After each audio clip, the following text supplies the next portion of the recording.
everyone, and welcome back to another roundup. So, we have learned just how much cash Epic Games is bleeding. Also, CD Projekt Red have redoubled efforts on Cyberpunk 2077 after a bunch of people told them to just, pull the plug. Then Nintendo, they're finally learning that they perhaps need new IP. And also, axes are being ground over Steam refunds and a whole bunch more. We've got Sony once again taking some flack for some silliness, and of course, our quickfire roundup of the smaller stories this week that you've probably missed. Now, speaking of missing things, do not miss content because of region blocks with today's sponsor, nordvpn.com/Bellular News, with the Bellular News promo code where you'll get a 2-year plan with a huge discount plus an extra month free. Now, why would you use a VPN? It's simple. Do you want to watch content from another region, maybe on Netflix or Amazon Prime? Easy. You just use Nord's 5,000 plus servers to choose your location, use the internet like you're there. Do you want UK Netflix, Japanese Netflix? You can do that. They also keep you private so your ISP won't know what sites you use, which means they can't sell your data to advertisers, and they also can't prioritize some of the traffic you use over others. Also, they've got NordLocker, which is 500 gigs of secure storage for only £1.10 a month, and NordPass for your password management. You get all that in the app and the browser extension that are super easy to use, and you'll get that huge discount and a free month at nordvpn.com/Bellular News with the Bellular News promo code. Big thanks to them for sponsoring, and with that said, let's go. Well, seems like we haven't had updates on the whole Epic versus Apple lawsuit in quite a while, but the trial's actually up soon, and now we've got some juicy details. So, as a part of Apple's defense, their legal team wanted to show the court that the Epic Games Store is not comparable to the iOS App Store. And oddly enough, a lot of their argument focuses on just how unprofitable the Epic Games Store is. Seems odd to me. I mean, profitability shouldn't be too important when ultimately we're talking about a store and what a store does, but there you go, that's their argument. And this means, though, we've got some very interesting numbers. Epic spent $444 million on exclusivity and giving away free games in 2020 alone. Yeah, more specifically, this money was spent on their minimum guarantees for games to release on the Epic Games Store, but of course, not released in Steam for a whole year, right? All that scummy shit that we talked about in the past. And that means, that's of course when Epic pays a publisher an agreed amount of money regardless of how well a game actually ends up selling. As an example, they paid $10.5 million for Control. Now, if it sells millions, then both Epic and the publisher get to split the extra money, but of course if a game falls below expectations, well, Epic have got to eat that loss. And eat that loss they have, because Epic's own end-of-year report states the players spent $700 million on the Epic Games Store in 2020. So you might think, that's good. But no, because only $265 million of that, was on third-party games. Right? And the third party is where they had spent the $444 million. And this means that Epic are not even close to recouping that $444 million from 2020. Now, if you count in deals from 2019, Epic are down about $330 million on this entire endeavor. That is projected to grow to $600 million down this year, which is a lot of money. In fact, Apple say that the store won't turn a profit until 2027, with them citing Epic's own numbers. Now, this all sounds like a worrying amount of money until you realize that Epic have made $700 million from Fortnite microtransactions and iOS alone. Obviously, that's a bit different now because of, free Fortnite and all of that stuff. Now, Sony just increased their investment to $200 million because of course, Unreal Engine 5. Basically here, Fortnite's making so much money is of no concern to them. And this is probably why Epic and Tim seem so unworried about the prospect of losing hundreds of millions of dollars. Epic's lawyers have called the losses an investment into rapidly growing the player base, like the user base of the store, and they actually believe that the store will be turning a profit in 2023, even though it has got that smaller 12% revenue cut. So that's what was going on there. Then Sweeney, of course, doubled down, appearing quite excited about Epic losing all of its money. He says that it represents fantastic success in reaching players with fantastic investment into growing the business, which, I mean, it all depends on spin, right? Because, yeah, it is an investment, and the whole point is that you invest and you expect the profit to come later. That said, of all of those free games, I mean, how many people just click the free game button and never touch the game? How much does all of that cost? Hard to say. Overall, I would say it's good that that amount of money is being injected in and that there is more competition going on, even though in the short term it is an inconvenient pain in the ass. Like, if Epic's grand role in PC gaming going forward is to take Fortnite money from, PC and console and Android and give that to developers, then I guess I'm up for it. I mean, Epic did help to fund Hades' early access development, and that resulted in a literal Game of the Year. And then we've got Square Enix, who have put Kingdom Hearts and a new The World Ends With You on PC. And I kind of doubt those things would have happened without the minimum guarantees. And then the other thing here, which I guess is a good thing, is we of course heard that recently that Epic are really more trying to fund games from the ground up versus just going around kind of, yanking a Kickstarter that already announced Steam, as an example. So if they actually stick to that, then that would be an even better place for those Fortnite bucks to go. I guess if they maybe just made their store better, then we'd be most of the way there. Now, we also learned that Epic's plan to sue Apple and Google was called Project Liberty. So a bit of a yikes on that one. I mean, it just does show the self-righteousness of the whole thing. And that's what almost pisses me off most about it, because I actually agree with at least some of their criticisms, and I think they're talking about really important things. It's just that obviously they stand to gain so much money that it does make them look like they're just doing this very financially motivated and, weaponizing legions of children to fight a court case, with the whole Free Fortnite PR campaign. Just rubs me wrong, I guess. And on that whole thing, around 100 to 200 Epic employees worked on the project, and they paid a public relations firm $300,000 in order to avoid looking like the baddies during it. So, how'd that one play out? Next up, we got a smidge of Cyberpunk news, because it looks like CD Projekt Red are not giving up on it just yet. And I think there are some people, they saw that the multiplayer standalone title was being canned, and perhaps they thought, oh dear, this is a bad signal for Cyberpunk. But actually, no. In a new interview, Adam Kaczynski said that the game is not going to be abandoned. That is not an option, and that instead they are hoping to improve the game to the point where it will continue to sell for years to come. So, the success they've had with Witcher 3 Wild Hunt, right? Kaczynski told Reuters that they're actually confident they can bring Cyberpunk to a state where they can be proud of it, which is encouraging for the long-term health of the game in the studio, I guess. I mean, as we've covered, right, the problems surrounding this game's launch were just so profound and absurd that, at least in terms of what they're externally projecting, it sparked an overhaul of CD Projekt Red's entire studio culture, right? It's like they fucked up that hard. They realized, oh dear, we have to do everything differently now. So you could say it would have been easier for them to have just cut their losses in Cyberpunk and move on, but I think that would have been the wrong move to make in the long run. So I'm glad they're trying to turn it around. I hope they do. It's the sort of thing where really I want this game to be in a state where it is a super polished, bug-free, immersive sim with quality open world elements, and it seems like it's nowhere near there, and that basically the only good thing to do in it is tunnel vision your way through, main story and side quests and hope the bugs don't ruin it. Now on that, this week's hotfix did address a long list of progression-stopping bugs, but one of the big ones was nerfing the game's magic teleportation police. So they no longer teleport behind you on top of a building, which I guess is a good thing. Still a very long road ahead for this game. They seem determined to travel down that road, though, and, churning out these patches and hotfixes at an increased rate is a good start.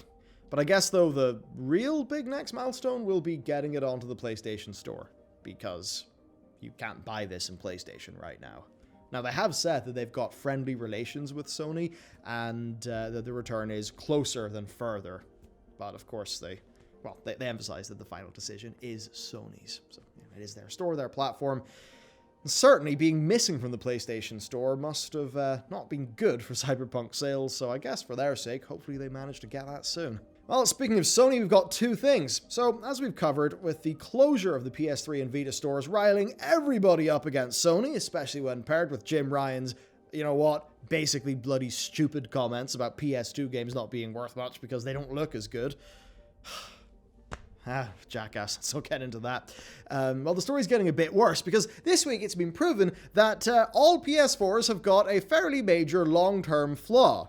So if their internal CMOS battery dies and then is replaced, then the console needs to connect to Sony's servers in order to enable playing games at all.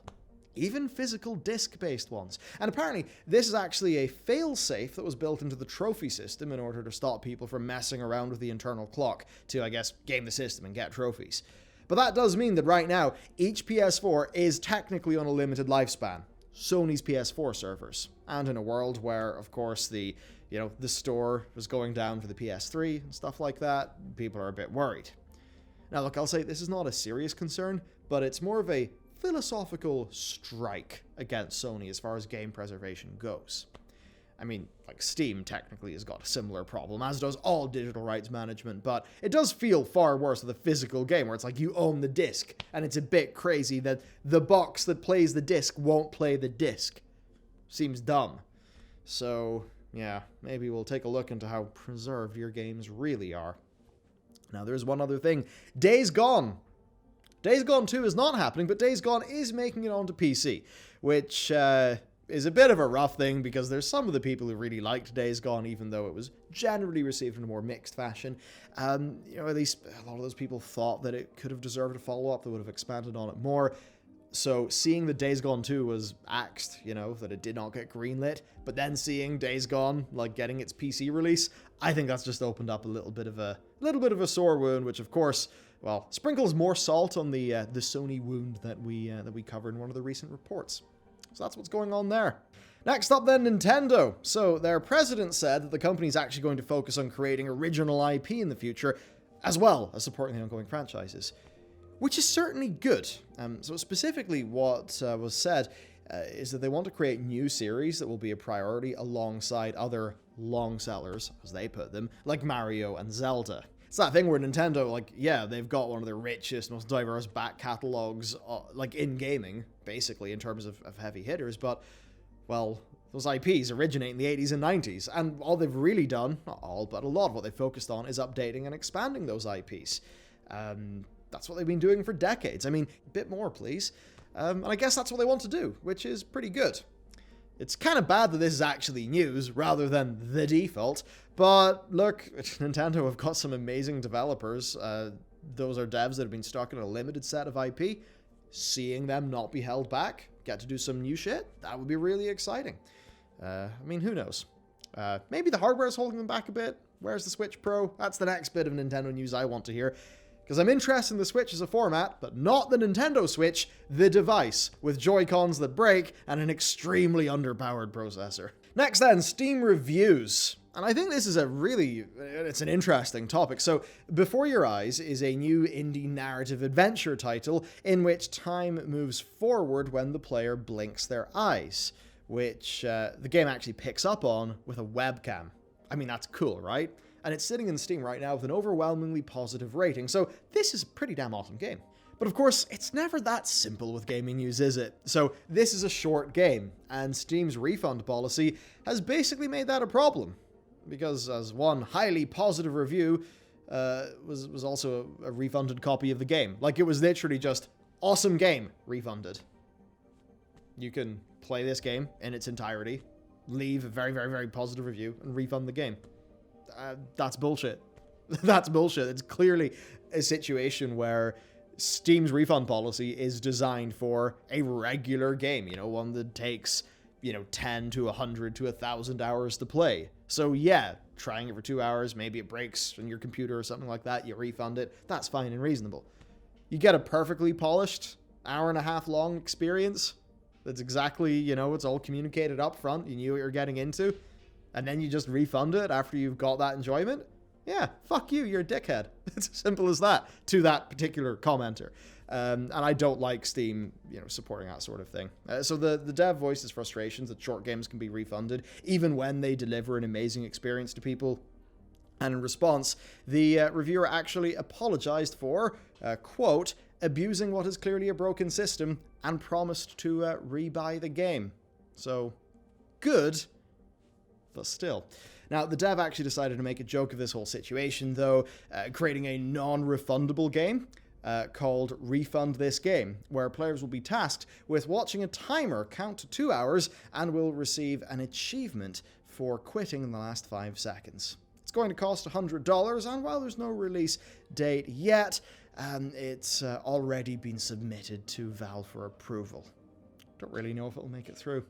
Look, it's a hard nut to crack because I do actually think that automated refund systems like what Steam has are, in most use cases, great. I mean, you boot up No Man's Sky on launch day, it basically doesn't function, and it maybe takes you 90 minutes to find that out, or 90 minutes of wrestling with the game. Yeah, obviously, makes a lot of sense for the refund there. But I have to wonder if there is some way that there can be an exception in the refund system for shorter games, like shorter narrative games like this one. Of course, if there was, then that would need to be something that would be very much signposted for customers. But I think this is clearly something where Steam's system is just not fit for purpose for some of the games that are on their platform. And with all that news covered, it is time for Quickfire. So, the PS5's first big software update has launched this week and finally added support for external USB storage, albeit with a couple of caveats. So PS5 games actually cannot be launched from those drives, nor can they be downloaded directly to those external drives. So it's just there for cold storage, which is a pain in the ass, but I guess it's a start.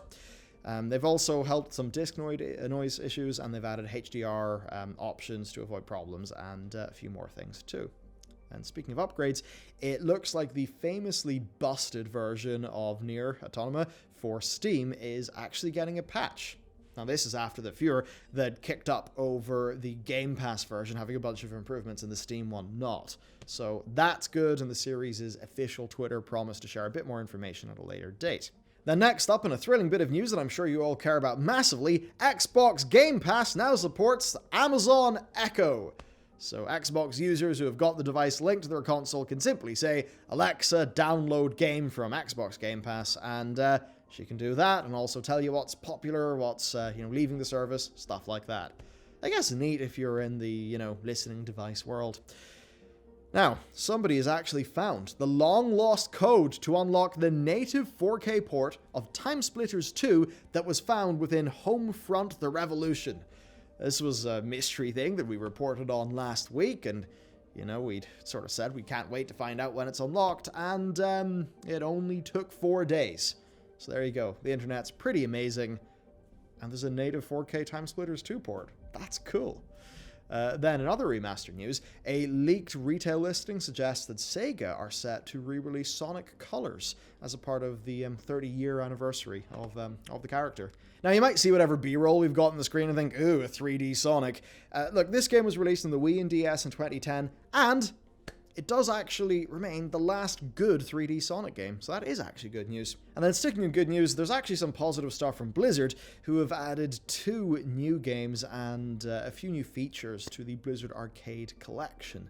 So what that is The Lost Vikings 2 and RPM Racing, which are free editions, and then the special features includes, design documents and a surprise new streamer save mode for Rock and Roll Racing, so people can stream that. Pretty sweet. And then the other thing there is, we saw that I think Vicarious Visions had some staff who were moving on to Diablo 4. So Vicarious Visions, they're great. They're helping with D4. That's good. And the technical alpha for Diablo 2 Remastered seems to have went down extremely well with people. So that's all pretty exciting. Moving on then, Infinity Ward's war against Warzone cheaters is plugging ever onwards. They did a new update that confirmed that over 475,000 accounts have been perma-banned since the mode launched a year ago, though I imagine that while that's a neat number, it's probably just a bit of PR that they put out to, meet, Call of Duty players being not particularly happy with the state of that in Warzone, and generally It seems like, for the fair weather people who just dip in and out of COD every now and then, it's all fine, good, happy fun. But for a lot of the dedicated people, it seems like they're struggling with the franchise right now. At least that's the vibe I get. But there you go, that is it for the news. So if you would like to support the show and jazz like that, you can check out NordVPN, today's sponsor, in that description. Other than that, though, there will be, many videos in the future for the channel, so be sure to subscribe. And with that said, thank you, and I'll see you next time.